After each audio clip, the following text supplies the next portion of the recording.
Forza Horizon 5 is an open-world racing game available on Xbox One, Xbox Series consoles and PC. It is the latest in Playground Games' Forza Horizon series and features an open world to explore, objectives to complete, and players can also race against both AI-controlled cars and other players online. Forza Horizon 5 has a range of different settings that are carried over from the previous game in the series, but it also has some new options that could be beneficial for many players. In this video, we'll be looking at the new accessibility features in this franchise related to the motor accessibility of the game. These include the offline game speed feature, an auto steering assist,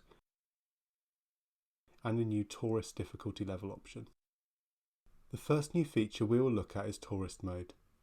This is a new difficulty setting which can be switched on from the main menu, from the menu when pausing the game, or at the start of a race. Tourist mode cannot be switched on partway through a race and can only be used when playing versus AI. With tourist mode switched on, if the player crashes mid-race or finds that they are some way behind the AI opponents, the opponents will slow down, allowing the player to catch up. Once they have started to catch the group up, the AI will then begin racing again, and the player is able to compete with them to try and get into first place.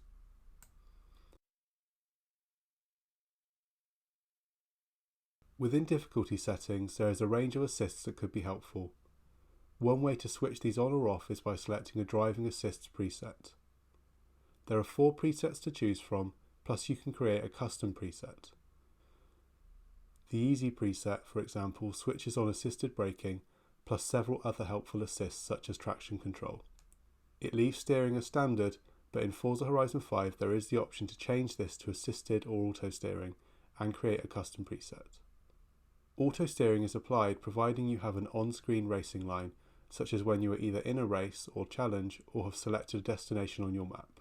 By holding down accelerate, the car will try and stick to the racing line and will automatically steer for you, meaning that you do not need the left stick when driving in most instances and only require it for accessing menus and setting a waypoint.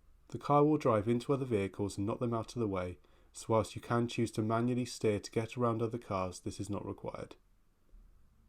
If you are driving at a high speed, the car may come off of the racing line with auto steering on, so you either need to release accelerate or brake manually in some instances.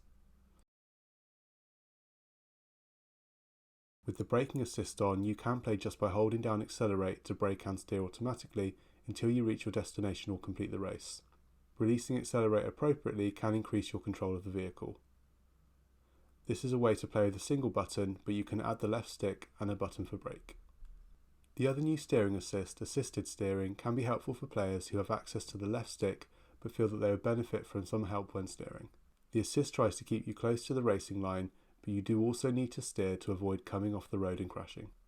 Forza Horizon 5 has an accessibility setting that allows players to reduce the offline game speed. By default, the game is set to 100%, which is the standard speed. If players find that this is too fast and that they would benefit from more time to react, then it is possible to reduce the speed. The car is still able to travel at its maximum speed, but the game is running in slow motion, which may make it easier for some players to enjoy the game and race successfully. To change the speed, pause the game, go to settings, and then go to accessibility. This is a game running at 55% speed.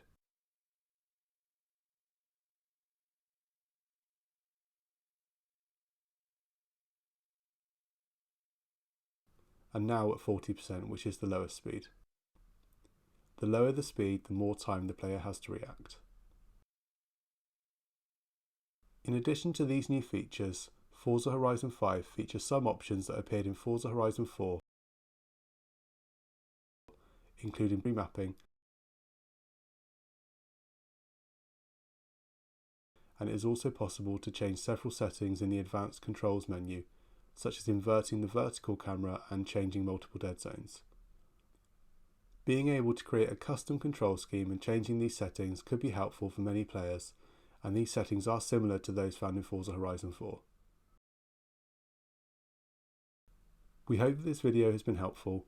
If you have any questions about motor accessibility in video games, please contact SpecialEffect.